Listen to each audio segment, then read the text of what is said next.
What's up guys? Welcome back to my channel. So for today's showbiz update, mag-Miss Janine Gutierrez update ang first son. Kaganapan or latest update niya today. So ito yung ganap niya today guys. As in latest na latest. Ayan.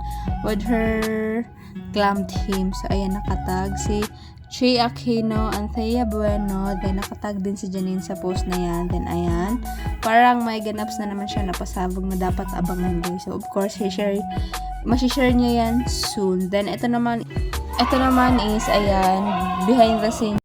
Ayan, ASAP behind the scene. ASAP natin to November 19, 2023 episode. Ayan, si Janine sa opening with Robbie, Eric, Melay, and other kapamilyas. Melay and Robbie. So, ayan, with Asa family. So, ayan, mga singer ng kapamilya si Alha. Then, ayan, Darren, AC, Gab, Jella. So, ayan, humataw sa dance floor ang mga, ayan yung behind the scene during ASAP nung November 19. So, ayan. So, ayan, sponsors both sa ASAP.